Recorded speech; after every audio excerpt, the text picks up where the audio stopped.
Welcome to the IOSH North East of Scotland event. Tonight we're joined by Duncan Aspin, Head of HSEQ for VolkerStevin. The session tonight is going to be all about behaviour change. And what I hope to do during this session is give people some of the tools that will allow them to actually do effective behaviour change themselves.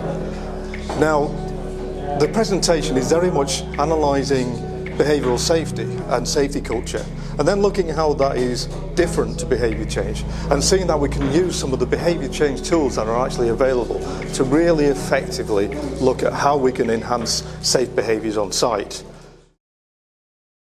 Had some really interesting conversations already today. Hopefully Carl's happy for me to just mention that some of the things that he wants to get out of today is around, quite difficult sometimes to do behavioural safety and behaviour change because there can be quite a lot of resistance, can't there? And what I like to do when I do these sort of presentations is give you something that you can actually go away with as tools to actually, so tomorrow, if you're not already doing obviously behavioural safety and behaviour change, you've got some tools that you can start using tomorrow. Because I've been involved now in behavioural change and behavioural safety for quite a number of years. And it's interesting because a few years ago, a thought actually came to me that, for me at least, it was so profound, and yet it was so simple, that it actually changed the way that I viewed behavioural safety and behaviour change from that moment on. And in fact, it was so obvious that I really couldn't figure out why I hadn't really thought about it before. And today I'm going to share that sentence with you. And perhaps, just perhaps, it'll change the way that you view behavioural safety and behaviour change in the future too. But before I do that, I want to tell you a little bit about myself. Andy's done most of it, so thank you very much for that. But I'd like to tell you a little bit about myself, not because I think you're wildly interested in knowing about me, but because it adds a little bit of context to what I'm going to be talking about today. So, it'd be a good idea if I actually put my slides up, wouldn't it? Where have they gone? There we are. So, this is me. I'm a full-time HSEQ professional. I'm a part-time evangelist. Now, people start to worry when I say that, by the way. But what I mean by that is I take every opportunity that I can to share my thoughts and my knowledge on behavioural change and behavioural safety. And I'm also a behaviour change ambassador for the University of Derby, where Ryan is studying right at this moment on behaviour change, doing the same course I did a few years ago. So that's fantastic to hear. And I'm also a full-time dog lover. That's me with my best friend Jasper. I guess when you're in safety, sometimes you have to get your best friends wherever you can, don't you? So, with my hairstyle, I kind of like got a liking for headgear as well. Anyway, I've been involved. I work in construction, and I've been working in construction now for quite a number of years, over 30 years. And I know I don't look it, but thank you for saying that. But I've been involved in construction now for well over 30 years. And I actually started out as a trainee engineer. And then I worked my way up through the ranks to becoming a site manager. And then, after some time, I moved to managing health, safety, environment, and quality. But something I always believed throughout all that time was that getting the best results is not just about process and procedure. And it's absolutely about people. Absolutely about people. And I have a real passion for a positive approach to behaviour change. Now, I've personally developed a number of behavioural change and behavioural safety programs over my time, and some have worked better than others. And you'll always find that, by the way. Sometimes the only way you know that a behavioural safety program is going to work is when it works. But the important thing is to learn from those, and I've learned from what's worked well and what hasn't. I continue to be really kind of like passionate about the real changes we can make through well thought out behaviour change, and that's important about that well thought out behaviour change. Now, if we think about behavioural safety, it's been around for a long time now, hasn't it? Yeah. And in construction, it probably started to gain some sort of prominence around the turn of this century. And I remember conversations back then where people were starting to say that improvements in safety had kind of like plateaued. Some of you may remember those same sort of conversations in your industries. So there's a general conversation saying that improvements had plateaued. And this is one of the things that led a number of companies to start focusing on behavioural safety type programs. And it has to be said, along with a number of other things, it's been part of making a real difference across a number of industries in improving safety performance and in bringing accident rates down as well. But you know, there's a conversation going on again now that says, well, improvements in safety have plateaued again. Okay, they've plateaued at a lot better level, but they've plateaued again. And amongst other things, it's one of the things that's leading a number of people to questioning the whole approach to behavioural safety. And you may have heard some people start to talk about behavioural safety, sometimes quite negatively. But you know, despite its success, it's actually really important to question our approach. And not least because what gets you here won't get you there. So even if we've had a success with one approach in the past, that's absolutely no guarantee that the same approach will work in the future. In fact, there's a great proponent, or was a great proponent, of this type of approach, which is Alex Ferguson.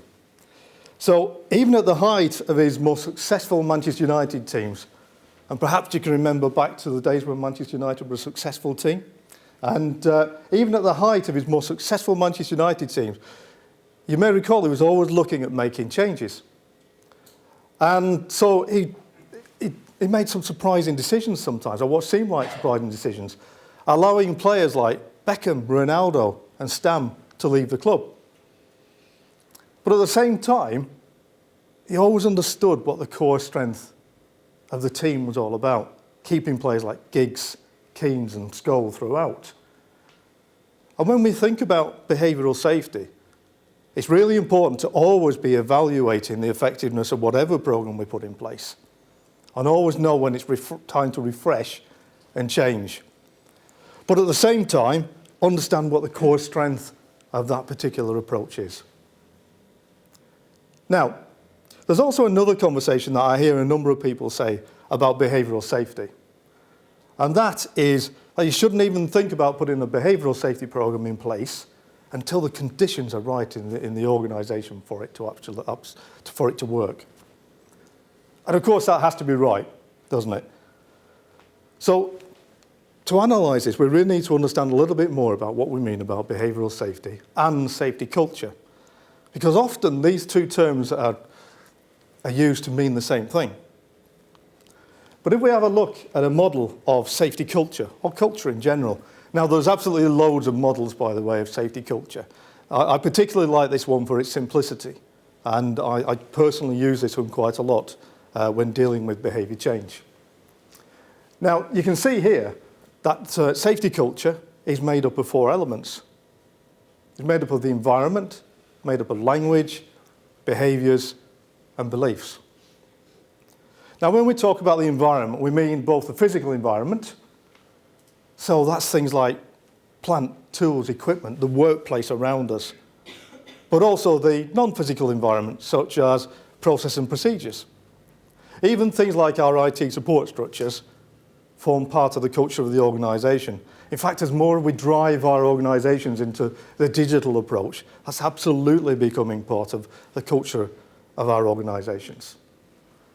Then we've got language, and that's the way that health and safety is talked about top to bottom in an organisation and how it's communicated. So many of you will be familiar with organisations that introduced the language of safety first. And that absolutely drove certain behaviours in those organisations. And more recently, you will have heard some organisations talking about safety as a core value. So that language is important in the culture. And then, of course, we have behaviours. And the way that people behave day in, day out in an organisation becomes the norm of that organisation. And it's a core part of the culture.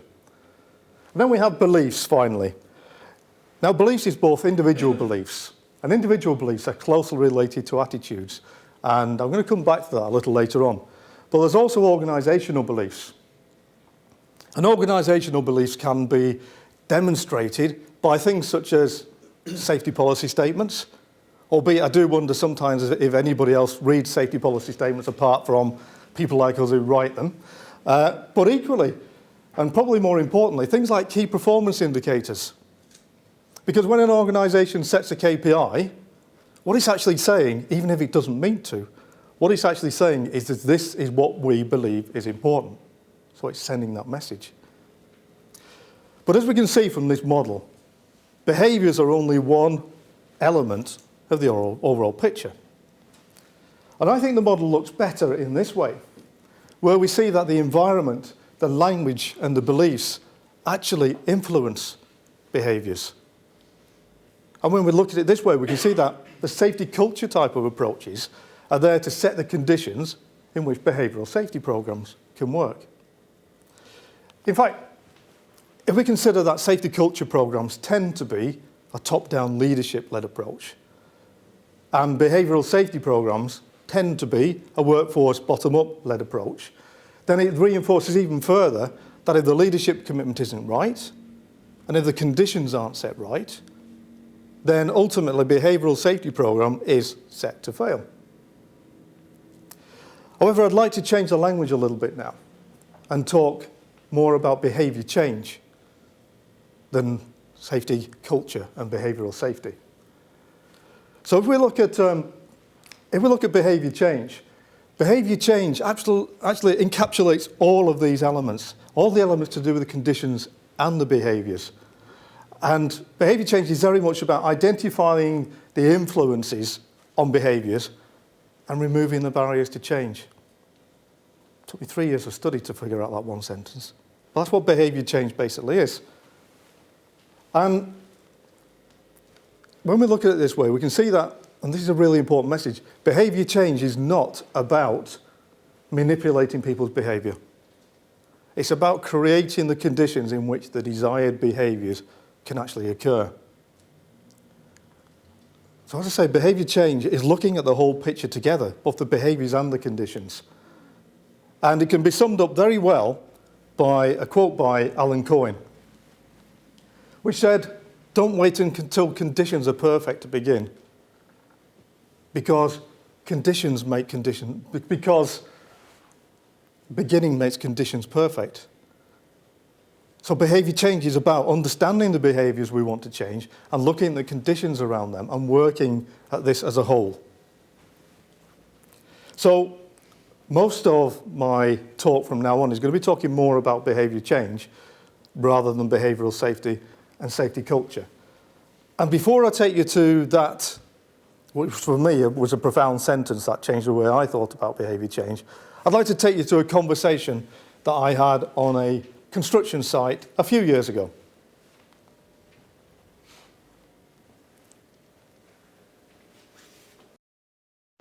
Morning, Duncan.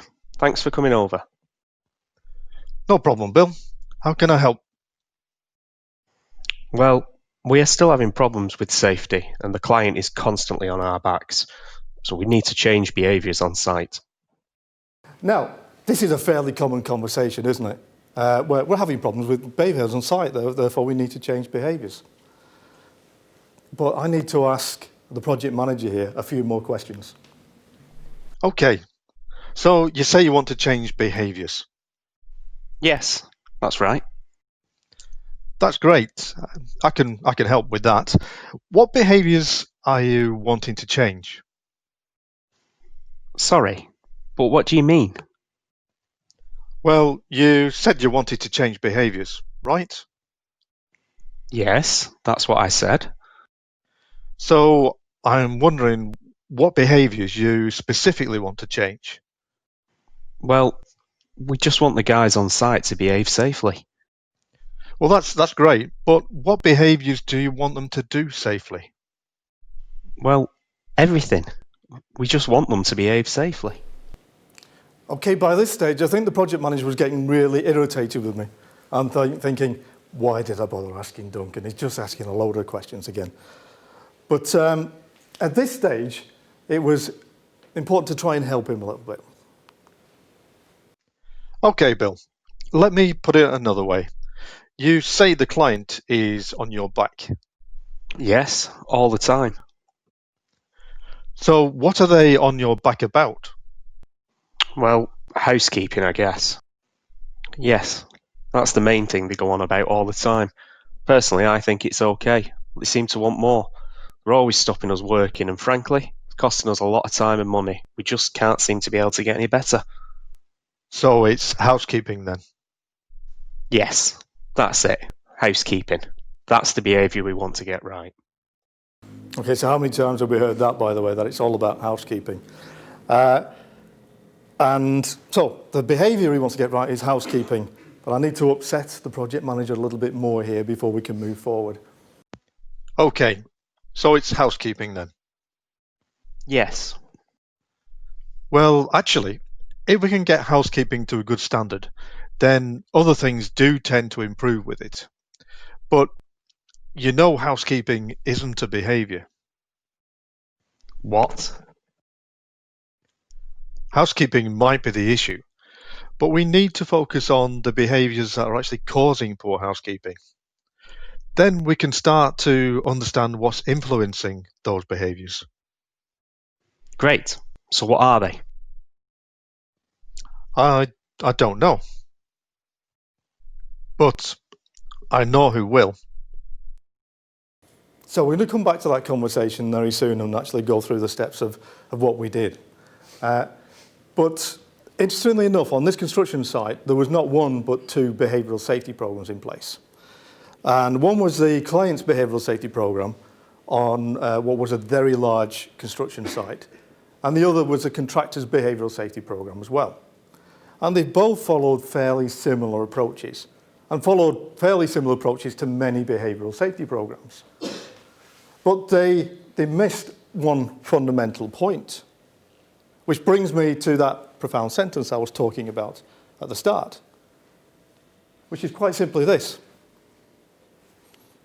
If you want to change behaviours, you need to know which behaviours you want to change. So if you want to change behaviours, you need to know which behaviours you want to change. That sounds really obvious, doesn't it? And yet so many behavioural safety programs fail on this particular point. And I'd like to give you an example of what I mean by this.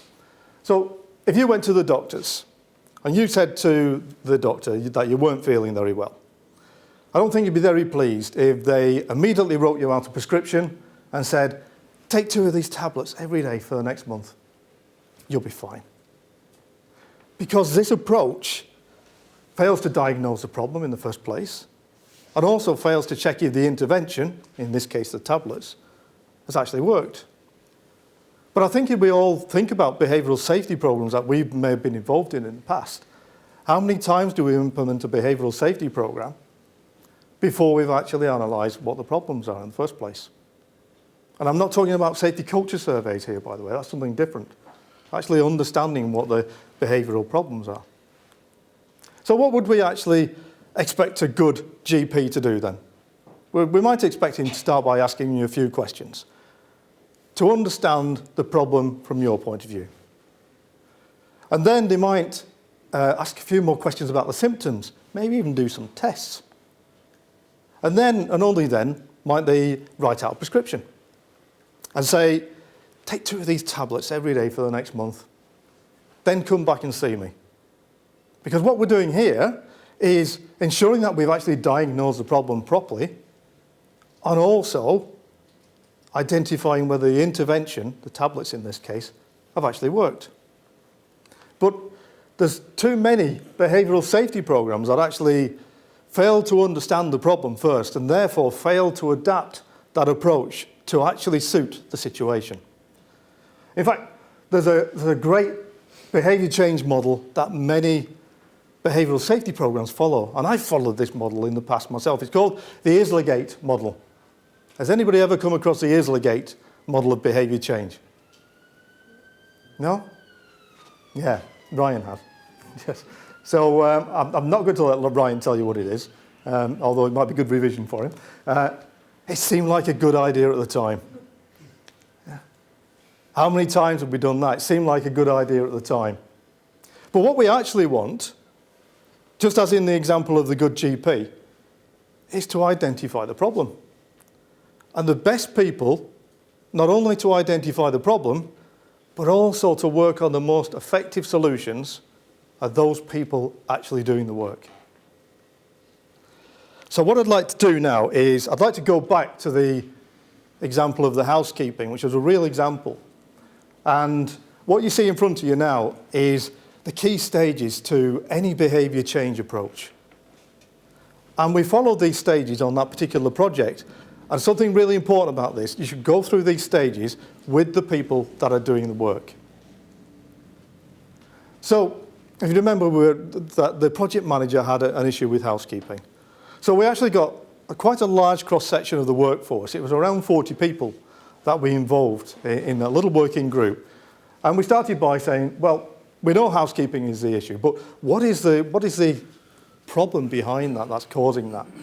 And we came up with a few things, but ultimately, we identified quite simply that waste materials, when they were being generated, were being left where they were generated, and by the end of the day, they were mounting up and creating an untidy and unsafe site. So it was quite simple then for the working group to define what the desired behaviour was, which was simply to clear away waste materials as soon as they were generated. And we actually gave the campaign a name. We called it Clean As You Go. And once we now had defined the desired behaviour that we wanted, we worked with the working group to identify the barriers to change. And these barriers are often not behaviours in themselves. So the first thing we identified is there was a general lack of appreciation and understanding of the standards of housekeeping that are actually required. And a general belief that, well, it's a construction site, it's going to be a little bit untidy anyway, isn't it? Because you can't make an omelette without breaking eggs. But there was also some physical barriers, and they were quite simple ones that the working group identified. The bins were too small. They were too far away from the work area, and they weren't emptied enough. So the working group came up with a solution that would have bigger bins. We'll have them closer to the work area, but we also gave radios to the working gangs so that they could radio the clean-up gangs when the skips and bins needed emptying. Now this had a double advantage. One, it meant that the supervisors had less burden on having to deal with this, but also it gave ownership and accountability to those people actually doing the work. Now, when an area actually got to the standard that we required, we also took photographs of it and posted these up so that people could understand what the standards of housekeeping were, what was actually expected. Now, don't those solutions sound really, really obvious? They do, don't they? However, 2 behavioural safety programmes on that project had failed to address this problem and come up with the solutions. This site actually became probably the tidiest site I've ever seen in the construction industry, and certainly one of the safest.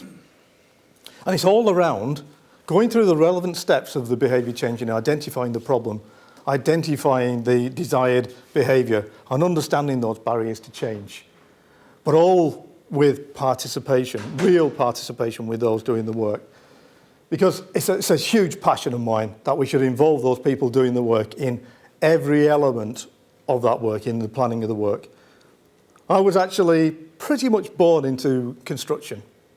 This is why I've ended up in construction, really, but I was pretty much born into construction. And I spent my early years labouring on construction sites.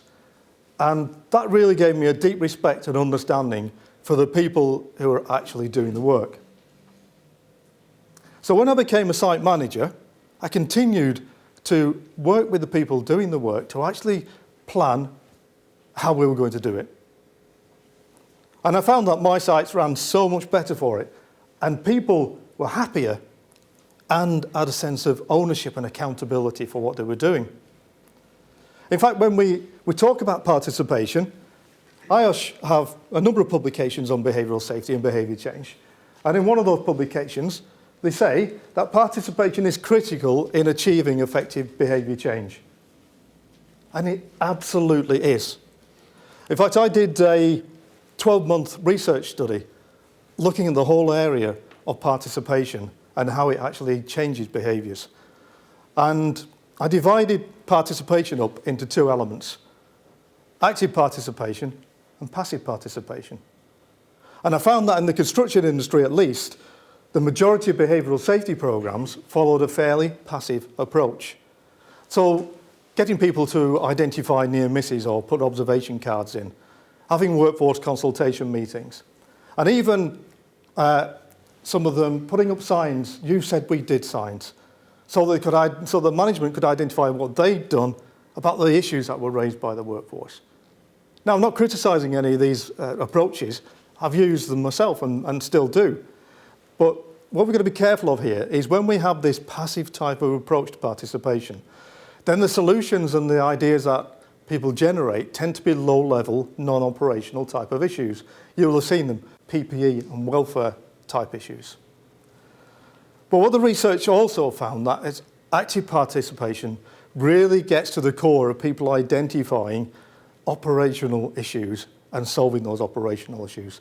And active participation is all about involving the people that do the work in every aspect of it, and also identifying the behaviours that they believe need improving and setting their own targets. And doing this all with a degree of autonomy.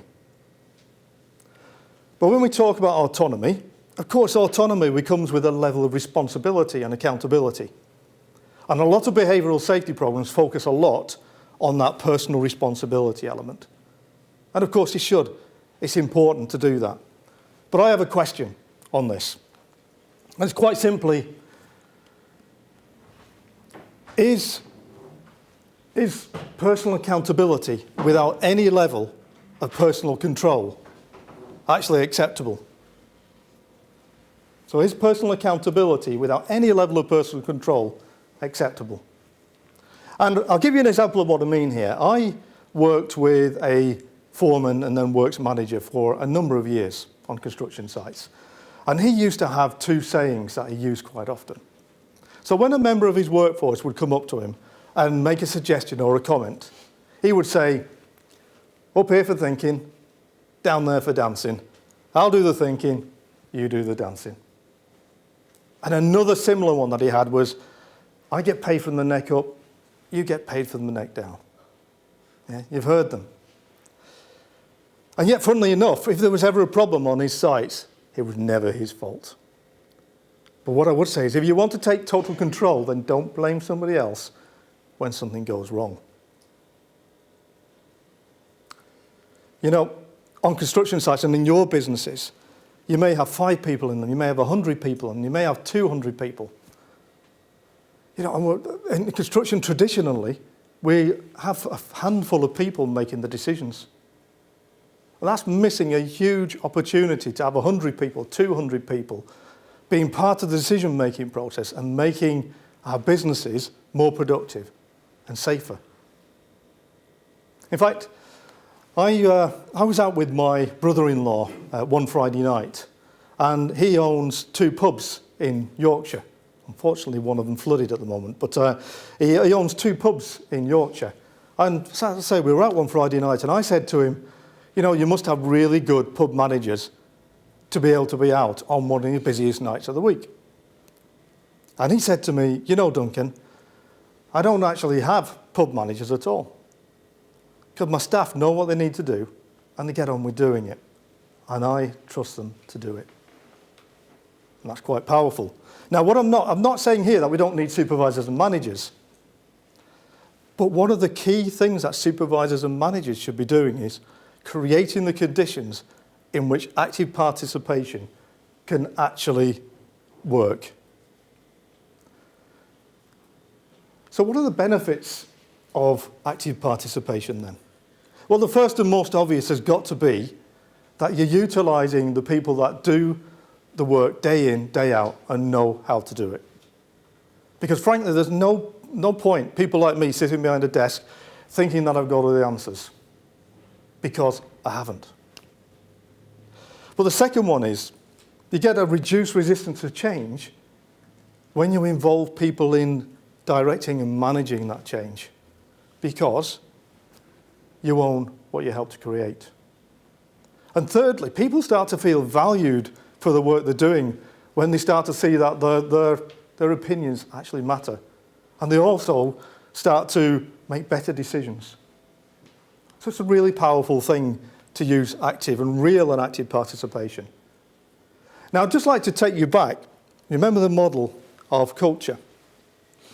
And I said that individual beliefs were closely related to attitudes. Now, I remember speaking to somebody who's quite prominent in behavioural safety circles in the construction industry. And he said to me, you know, Duncan, you don't have to change attitudes to change behaviours. You know, and he was absolutely right, you don't. But one of the problems was he used purely consequences to get the results that he wanted, both positive and negative. But one of the issues with doing that approach is that when you remove the consequences, the behaviours tend to go back to how they were. But we do want to have people having positive attitudes to safe behaviours, because people then do things because they want to, not because they have to. And it's interesting, I was reading an article only last week that said that actually changing attitudes is really, really difficult and can take years. And the only thing that can change them very quickly is a serious event. I'd like to give you an example of myself here. And I got a hybrid car a few years ago. So it's part petrol, part electric. And I used to be one of those people who drove down the third lane of the motorway wherever possible doing 80 to 85 miles an hour. And I'd actually convinced myself that that was a safe thing to do. And yet when I got a hybrid car, I found that I actually needed to drive it much more efficiently to get the best out of it, to make that electrical charge go further. So I started driving at 70 miles an hour in the first lane of the motorway. And what I noticed after a little while is that I was looking at people in the third lane of the motorway doing 80 to 85 miles an hour and thinking, they're going too fast. So what had happened to me there is my behaviours had changed first, and then my attitudes, over quite a short period, changed to suit. It's actually called cognitive dissonance. We don't like our attitudes and behaviours to be out of sync with each other. So if we're doing a certain behaviour, our attitudes change to suit that behaviour. So when we think about active participation, the very behaviour of people being involved in discussing safe ways of doing things and safe behaviours actually creates a real positive group belief, for one thing, but actually starts to change people's attitudes. I've actually seen people's attitudes, and I'll show you one of the tools we use within VolkerStevin in a little while.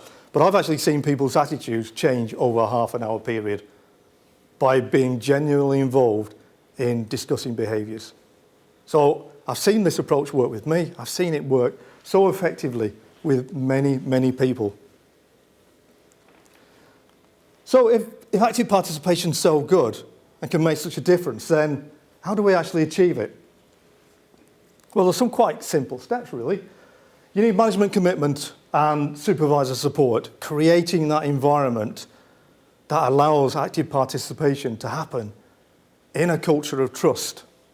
Because if you think back to the foreman who thought it was his job to do the thinking and everybody else to just do what they were told, then to achieve active participation, you need exactly the opposite approach to that. We need to reduce the level of top-down decision-making and give more of that decision-making to the people that do the work. But equally, we need a coaching style of management, because we need to be able to coach people. Coaching is all about getting the best out of people. It's about that ask, not tell approach. It's that pull, not push approach. So, in VolkerStevin, we, 4 years ago now, developed a new behaviour change approach, which we called the safety ripple. And it's built on 3 key principles.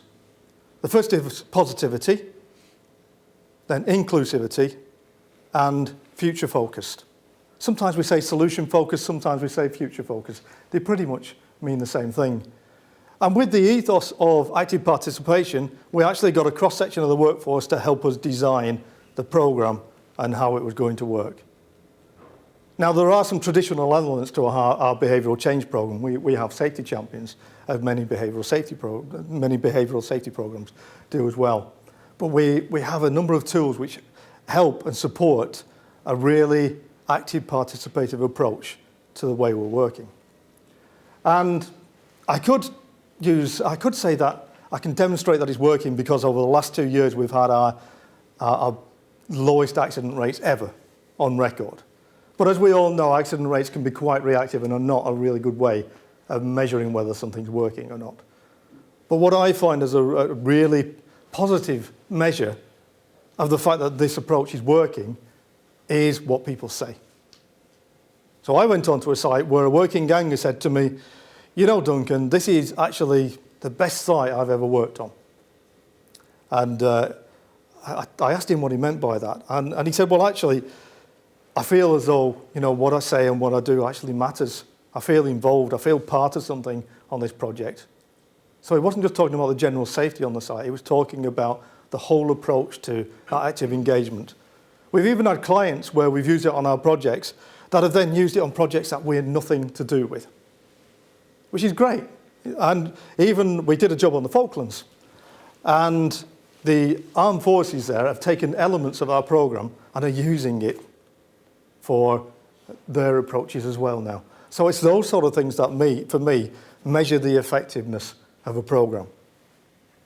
So what I'd like to do now is just summarise some of the key aspects. So we all talk about leadership, and leadership is so important because you need that leadership commitment to create the right conditions. You absolutely do.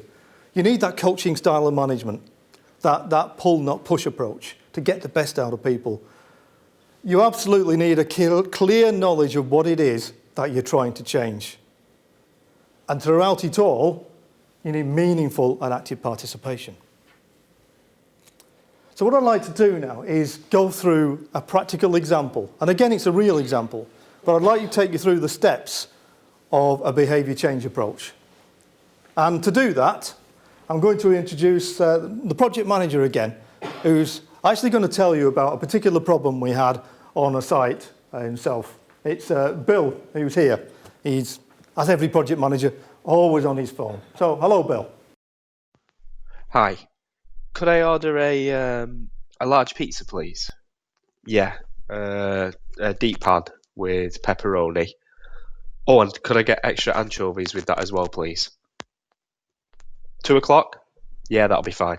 Thank you. Hello, Bill. Oh, hi, Duncan. Didn't see you there. I was just on to one of our suppliers, you know, to get some stuff for the site. Anyway, what can I do for you, Duncan? Well, Bill, you remember that conversation we had where you were talking about a problem you're having on site? Could you tell everybody about it for us, please? Yeah, sure, no problem. Well, as you know, we have a lot of plant operating on our sites, and in particular, excavators and dumpers. And before the operator starts work each morning, they are supposed to do a plant check and then record that plant check as well. So what seems to be the problem then? Well, they never seem to do the plant checks, and sometimes they say they've done them, but we never have the paperwork to prove it. Well, I keep telling them to do it. It doesn't seem to make a difference. Tell you what, Bill, what we're going to do is we're going to have a conversation about this now, and perhaps we'll come back to the end and see what we actually did. Okay, I'll see you later then.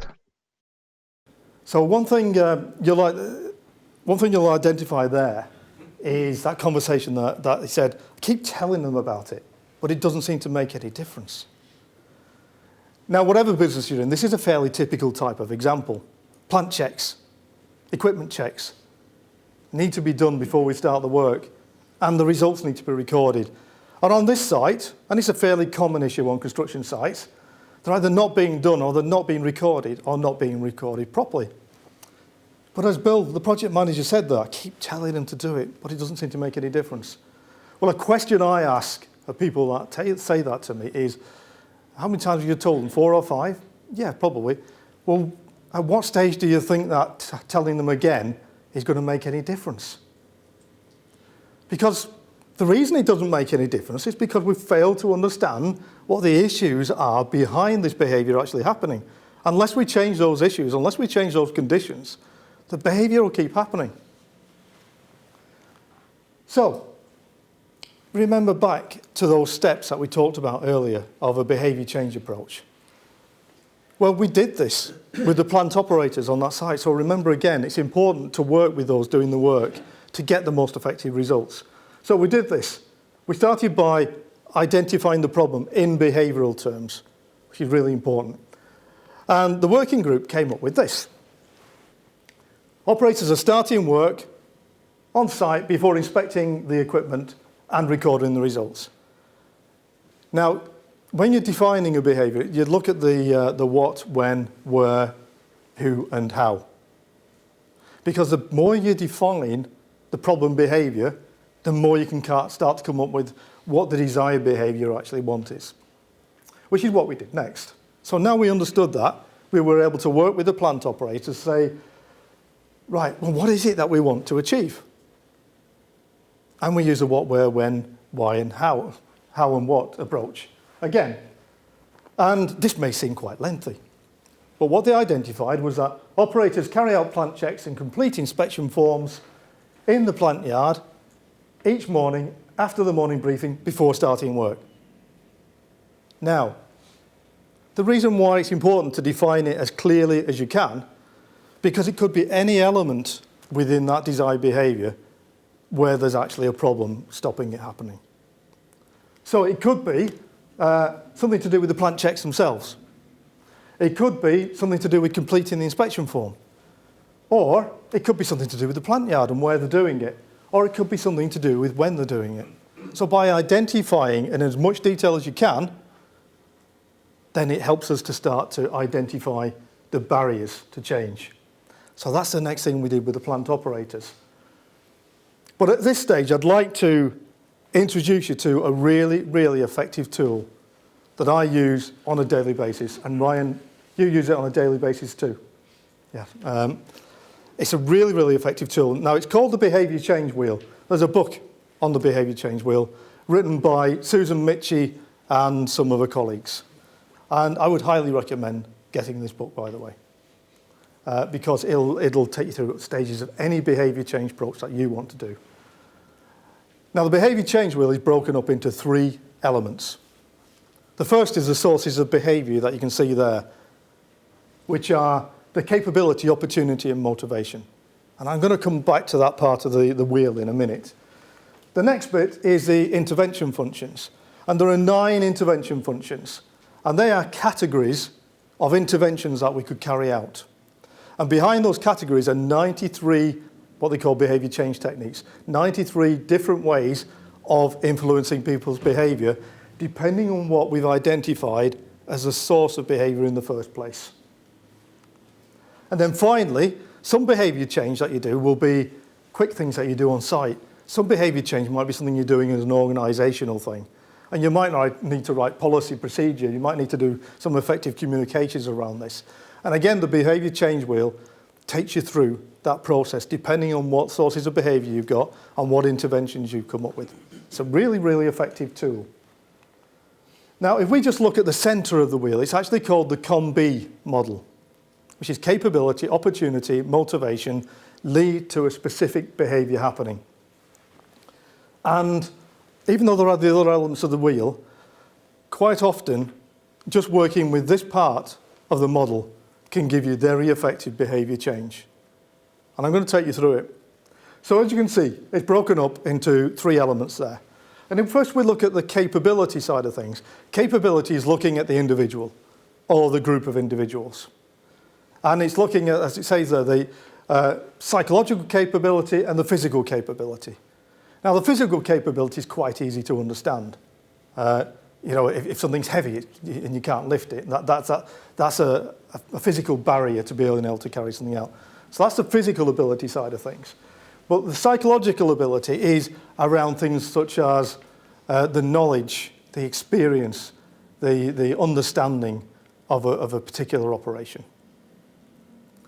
Then we have the opportunity. An opportunity is more looking at the environment around us. And again, it's split into two, the social opportunity and the physical opportunity. So the physical opportunity, if you remember back to the housekeeping example, simple things, such as the bins not being big enough. But there could be many things you might not be able to get to a particular area. It's just those physical barriers that are in the way. But it's also things such as time and resource as well. And then on the social side of things, that is basically, and it's a really strong one, it's the influence of others. So it's the influence of supervisors, it's the influence of your colleagues, what you think people believe that you should do, and what you see others doing. That's massively powerful in driving people's behaviours. And then we finally have motivation. And again, this is split up into two, which is automatic and reflective. Now, automatic, as it sounds, is very much that reactive type of approach. Something happens, you react to it immediately. That's an unthinking type of approach. But then you've got your reflective, and this is where people have time to think about what's in it for me. And motivation in this way is very much driven by the wants and needs at the moment in time when the behaviour is about to happen. So whatever is the biggest driver at that moment in time is what will decide what behaviour actually happens. So, having a look at that, we've identified with the plant operators what the problem is. We've identified what our desired behaviour is, and we have the combi model that can help us here. Now, in normal circumstances, you'd work with the plant operators or the working group to work through these issues. You might not actually tell people it's COM-B. You might set a bunch of questions that actually facilitate the answers that you want to get or the areas you need to understand. You might not actually say, here's COM-B, because it might just frighten a few people off. However, now, I was going to do a working group on this in here, but not in the layout we've got, it's not really possible. So I'm hoping you're going to get involved in answering some of these questions. So if we start by thinking of what we want to achieve with the operators carrying out plant checks and completing the inspection form in the plant yard each morning after the morning briefing before starting work. From a capability point of view, and I think we'll skip the physical one here, psychological, knowledge, experience, understanding. Is there anything that might be stopping that desired behaviour happening? Any thoughts? Yes. Yes. We've got a couple of answers there. Well, if they've not been instructed, they've not been trained on how to complete the checklist. They might not understand the form. Yeah. It could be a different language. They could not be, they might not be an English speaker. So there's all these different, And that's fantastic. You've listed quite a few of the potential psychological capability issues. There was a yes over here, which might have all been covered now in that list, but was there anything else that we can think of from a... Business imperatives, street precedents. Can you explain that a little bit more? I want to check the forklift, but I want to meet a helicopter at 10 minutes time, and I don't have time to meet the check. Right, hold that thought. Hold that thought, because it's a massive driver.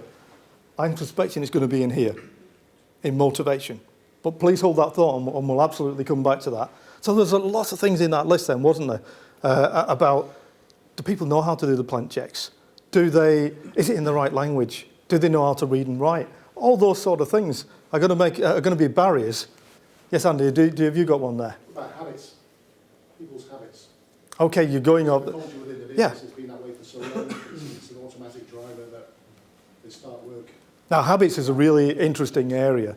And it's a slight tangent, but it's an interesting area. Because when we're changing behaviours, we tend to look at two areas. Traditional behavioural safety programs, by the way, use an ABC approach. Antecedents, behaviours, consequences, and tend to focus on the consequences and look at positive and negative consequences to change the behaviours. So that's the C side of it. A number of programs that use the ABC approach use the antecedents side, which is the triggers to that behaviour. And so changing the environment, changing the conditions. Habit is somewhat different. because the best way of changing a habit is, so you have a habit loop. Charles Duhigg wrote about the habit loop. And he says a habit loop is a cue, a behaviour, and a reward. Very much like the ABC in a way when you think about it, because your reward is your consequence, your cue is your trigger. But the most effective way of changing a behaviour from a habit point of view is, not funnily enough, to change the behaviour, but because the trigger will always be there. So if you've got a really strong trigger, I'm going to give you a personal example here, get really deep into my own psyche. I stopped drinking 4 years ago, drinking alcohol that is. And I used the habit loop to change my behaviours. Because, what are some of the things that might make you want to drink? It's always drinking the fridge. Say that again. So there's always a drink in the fridge. So it's always there, ready to drink. Yeah? Anything else? Social activity. Social. It's a very social thing, isn't it, drinking? So it's a friendly thing to do and socialise. Think of it as a stress. Stress. So you've got that. Had a really bad day today. I'm going to have a drink. Yeah. Now, or it's a Friday. I would have a drink on a Friday. I think my problem was I was Monday to Sunday. Anyway, so is there always going to be a Friday in the week? Yeah, the answer is yes to that one, by the way. Yeah. Do you always want to socialise? Will you want to socialise with people? Yeah? Do you like the relaxing feeling that you get from drinking? Yes. So the triggers are always there. And from a reward point of view, you get to relax, you get to socialise, you get to de-stress. So it's very reinforcing because you've got the trigger, you've got the reward, and it becomes a loop. But on recognising that the triggers are always there, and your brain always needs that reward, what I did is I changed the bit in the middle. And I started drinking sparkling mineral water. And I drank it out of a wine glass to convince my brain that I was still having a drink. And I actually sat down and I deliberately relaxed when I was having it as well, so that I had the trigger, stressful day, it's a Friday, whatever, and I made sure that I got the reward as well. Part of the reason I used sparkling mineral water because it still tasted nice. And so from a habit point of view, quite often you've got to realise that the trigger and the reward are always going to be there, and see how you can change the behaviour. And changing the behaviour comes back to this. So, if we then move to opportunity, and we look at the social and physical side of opportunity. Remember we said social is about influence of other people, what you see other people doing, it's time, it's resource, it's the physical things. So any thoughts on what might be creating a barrier to this actually happening? Time pressure. Pressure? Time pressure? Yeah. So, and it's an interesting one, time pressure, because it could equally fit in motivation as well, but it absolutely could fit here as well. So, got to get on with the job, yeah? Not time to do that plant check, because actually whoever gives people time to do a plant check, it's got to be done first thing in the morning, but you've also got to be out on site first thing in the morning doing the work. Anything else that could be a barrier there? Other people are not doing the checks, so then that becomes a... Yeah. Other people copy that behaviour, don't they? And we're all very social animals, and as much as we like to think we're independent, we're massively influenced by what other people do and say. Massively influenced by it. So yeah, if we see other people not doing the plant checks, or we believe that other people don't care about them, including potentially supervisors, then we're not going to do them. And then we have the motivation side of things. And I think we've already mentioned some of them already. So we've got the work pressures, we've got the time pressures, we've got the fact that the helicopter is going to be coming soon, and we've got to get on with the job, basically, one way or another. So that's the prime motivator. So when you're going to do a plant check, and somebody's nagging you here that, well, from a construction point of view, the excavation gang's waiting, a load of stones delivered, you need to get on with it. It's the wants and needs and the motivations at that moment in time that are going to drive our behaviour. So can you see that, like I say, you would normally do that in a working group with the plant operators. But can you see, just by identifying the problem, identifying the desired behaviour, and then starting to understand the barriers to change, using a tool like this in the background, you start to come up with understanding the barriers to change. which are actually stopping, when I've told them time and time and it's not happening, you can start to understand why. So what I'd like to do now is take you to the plant operators, and actually they can tell you what the barriers that they'd identified. Well, yes, I know I'm meant to do the plant checks every day. But, well, I don't really know what I'm supposed to be checking for. The foreman keeps telling me to fill out the paperwork when I've done the inspection, but no one's ever shown me how to do this. When I'm out on site, there's nowhere to fill out the paperwork. And then, when it's raining, it just gets wet. And I have nowhere to keep it once I've filled it in. No one else does the plant checks. It's what we've always done. It's just normal to get on with the job as soon as you get in. And honestly, we just don't have time first thing in the morning. When we come into work in the morning, there are people already waiting for us to get started. So we just have to get on with it. So you'd recognise you probably identified most of those issues in just this conversation that we've had today. So it doesn't take very long to get to the bottom of what the barriers to change are with these things. And you won't be able to read all that. It's not important that you do. These are the issues that they raised, and they're where they fit in the categories. And you could at this stage then go back to the behaviour change wheel, and it'll direct you through the intervention functions and the behaviour change techniques that you need to use. But quite often, in this situation, the barriers you've found anyway make the solutions fairly obvious. And here are all the solutions that we came up with. But rather than read all that, I'm going to bring Bill back so that he can tell you about what we did. Hello, Bill. Hello again, Duncan. Bill, could you tell us what you actually did regarding this problem with the plant inspections? Yes, sure, no problem. Well, let's have a see. Where shall I start? Well, first of all, we got the plant hire companies in to demonstrate how the plant check should actually be carried out and how to record the results. Now, the operators had told us they didn't have time to do the plant checks in the morning, so we put aside 15 minutes after start of shift briefing, which were just for carrying out plant checks. And we got rid of the paperwork completely, replaced it with plant tags that were fixed to the machines themselves, along with putting up posters where they were actually carrying out the plant checks, giving them prompts and cues as to what they needed to look for. We also got the supervisors out during the time of the plant checks to provide more support and reinforcement, and to give positive praise when the plant checks were carried out. And finally, we got the operators to set their own targets on achieving compliance with the plant checks, as well as monitoring themselves and recording how they were doing. It's all worked really, really well.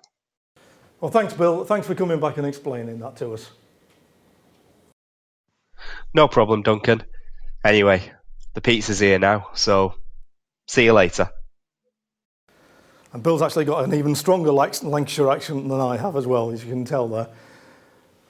So, as we can see, by identifying the problem in behavioural terms, identifying the desired behaviour in real detail, then helps us identify what the barriers to change are, which then enables us to put in the right solutions, but all working with the people that are doing the work to come up with effective solutions. So, I'd just like to finish off by giving you a few little examples of what we do in VolkerStevin with regards to everything that I've talked about here and the principles that I've talked about. Now, in construction and probably in your businesses as well, we have many, many different sites. So doing individual behaviour change on each one of those sites can be very difficult. So how do you build a model that can actually follow these principles but work over multiple sites? And as you remember, we developed this approach with those doing the work. So here we have a quite simple process. And it's actually, I wonder if I've got some here. No, I haven't. We've got some playing cards. And it sounds real gimmicky, this, but it really isn't, and it really works. We have 52 playing cards. And on each one of those playing cards is a safe behaviour. And we use those in working groups with the people doing the work, the workforce, as a discussion prompt. So we ask them to identify what they think needs improving on the site, so what behaviours need improving on site, and how we can go about doing it. And the cards have simple little explanations on, but it's not the explanation on the card that's important, it's the discussion that it generates. And through that discussion, you can then facilitate identifying, well, what are the key problems on this site, and what are we going to do about it? And when we've done that, we then agree amongst the working group, just three behaviours that everybody agrees that we want to focus on getting right. And some people say, well, what about all the other ones? Well, that's okay, because you still do your day job. You're not going to ignore something if something's wrong. But equally, what you find is the whole behaviour behind this, people are not going to say, well, I'm going to do this safely, but we haven't agreed to do that safely, so I'm not going. It doesn't work that way. People's whole attitude to this changes. As I mentioned before, I remember doing this. I did it with a really large working group once down in Dover, where there was 150 people. We normally deal with about 20 people max at any one time to do a working group, but we tried 150. So we broke them into about 20 different working groups and asked them to actually identify the key behaviours that they thought were important that we're not quite getting right yet.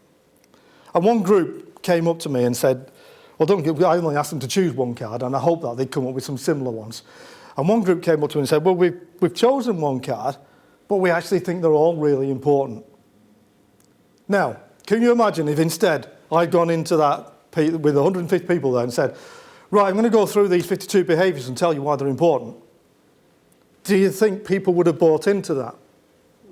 No? Do you think I would have changed people's attitudes over that hour that I had to do it in? No. Just wouldn't. It wouldn't happen. But just by the very nature of people actually getting involved in their own groups with their own work colleagues, of discussing what's important and what needs to change, changes people's attitudes. So it can be done quite quickly. It's that cognitive dissonance again. Now we have a number of other elements to this programme, which you'll probably see as fairly traditional, about then we set targets, but the workforce set targets for their own improvement. We don't set them.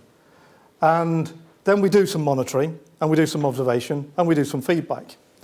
And feedback is always, by the way, essential in terms of reinforcing positive behaviours. But remember when I said that you need to continue to evaluate your programme? Well, we actually evaluated and found that parts of it weren't working very well. The playing card bit was working fantastically, getting the right discussions and actually getting the right behaviours out on site.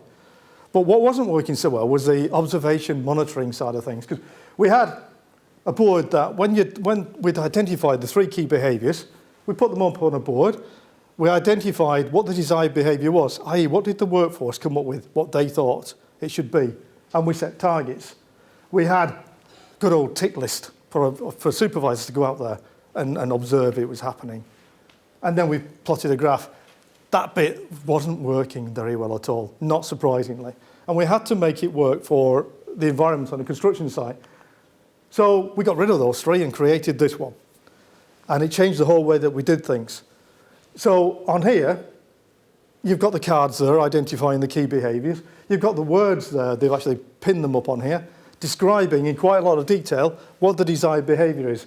And they've set their own targets, a baseline of where they think they're at and where they want to get.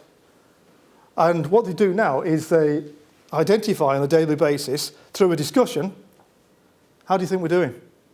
How's it gone today? Well, we're pretty good on that one. Didn't see it in the shoe. But I did see that particular show of there was still somebody not quite doing it right. Well, is there anything else we need to do about that? Because that's the question you have to ask next. That thumping on the table and saying, you chose these cards, you need to make sure that you've lost people straight away if you do that. You need to go back to understanding the barriers to change again. Okay, this one's working really well, but this one's not so much. What's the barriers? What's stopping that happening? And getting the conversation going again. But a key thing about this is you're allowed to have days where you fail. And that's really important when you're setting targets. It's all around goal theory.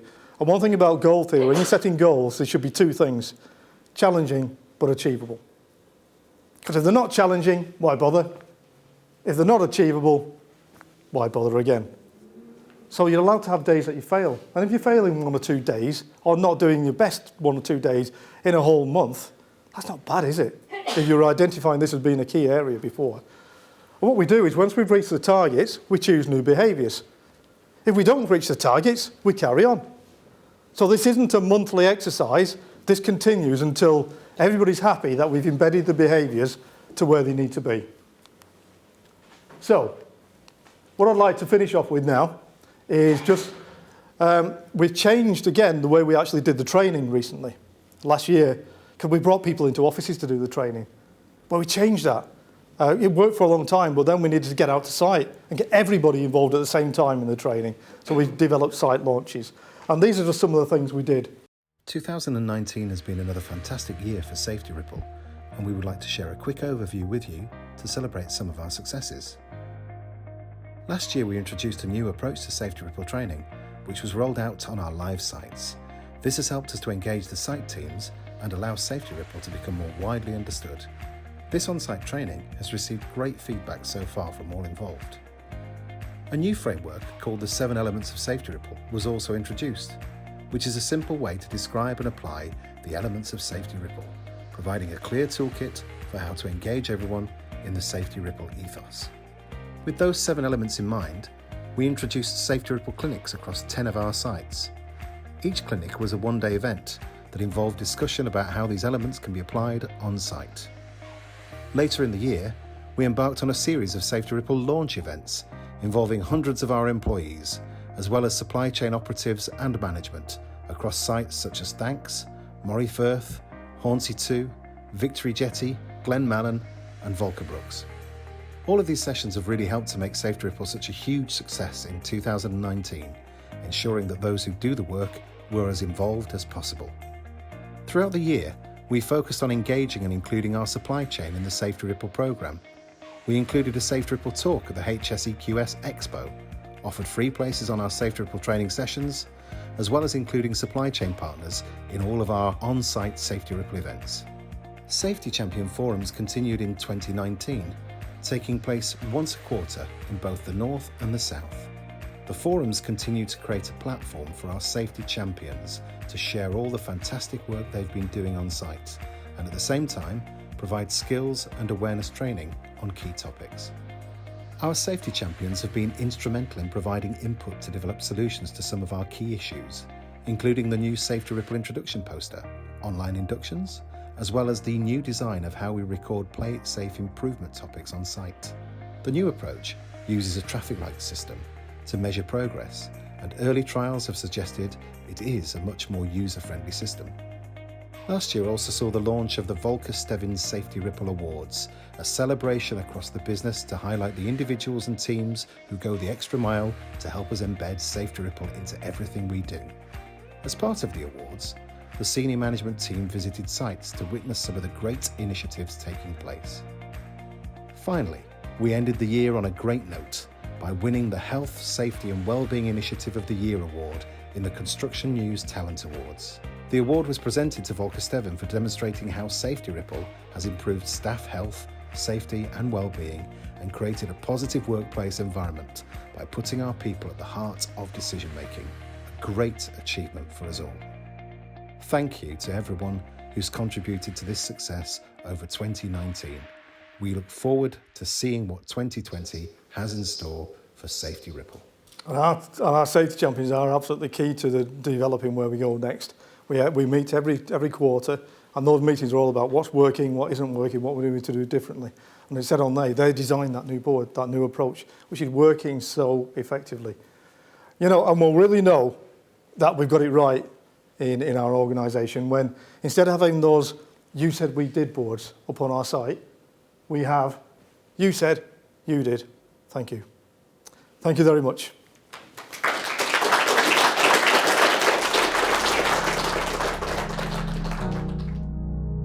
My name's Michelle Forth. I'm a director at Safety Scotland, a local company.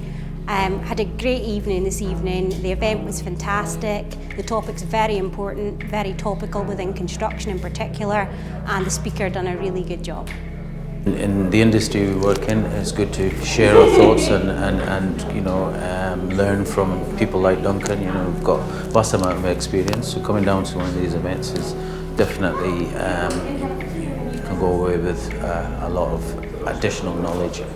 Yeah, it was a fantastic event, and I think Duncan put across the theoretical models that are put in place by researchers very well. He puts it across so it's easy to understand. It's not an area that a lot of people are familiar with, so to put it across in not lay terms but a way in which we can all understand was quite effective and very, very well put forward.